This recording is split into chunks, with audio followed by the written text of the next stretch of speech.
everyone, and today I'm going to be teaching you this super satisfying trick that is like really fun to do. And the yo-yo I'm going to be using in this video is the Yo-Yo Factory Shoot Tattoo. So that one, it actually doesn't exist anymore, so you can't really get it. I would link it in the description, but it doesn't exist anymore. So let's go to the tutorial.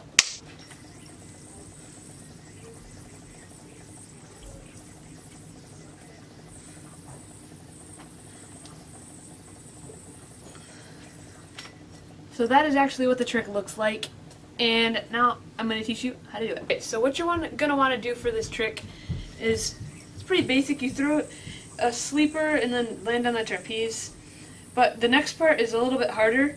You have to, it's like kind of the first part of Supercharger's yoyotricks.com trick, and it's a little bit more advanced, but you go here into the trapeze, and then you have to swing around.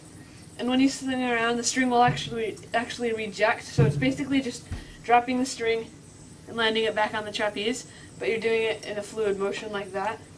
And you can get good at it, and then it looks just really cool, like that one.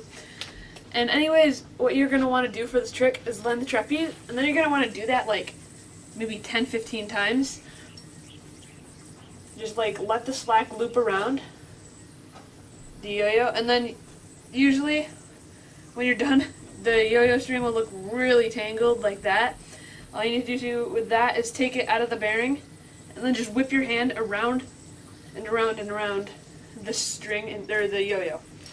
So again, you go here, you swing it like 15 times, and it doesn't always need to be attached to the string, but it just looks a lot better if it is. Like I just did it when it was not attached to the string.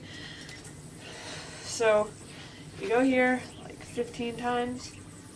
And learning this trick, it's a little bit hard because your yo-yo dies a lot and like slides. Anyways, so it's all tangled. You just need to move your hand in a circular motion around the yo-yo, and you can just do that really fast. And it's super satisfying to do. So this isn't really like a competition trick that I would do in a competition, but it's just one of those fun tricks that you can do and impress a bunch of people, because it really looks pretty impressive, just all this swinging motion right here. And then just letting it all unwind. It just looks really, really, really cool. So, and another thing that would help you with learning this trick is when you're spinning it around, you have to move your hand as close as you can to the yo-yo, so it's like in the middle of the yo-yo. So I'm like kind of blocking you, kind of. And then you could just unwind it. And sometimes it'll get caught around the bearing, so you just have to unloop it a few times. And your yo-yo dies a lot learning this trick, so that's another thing you have to keep in mind. String tension will also be another factor, but in all, this trick is pretty easy. You just have to put your hand in front of the yo-yo and just let the yo-yo slack swing around a bunch of times like that. Take it out of the bearing and just spin it, and it unwinds. You can bind it from that. So this is the super satisfying fun trick that I just learned today. Thanks for watching. See you in the next video. Bye.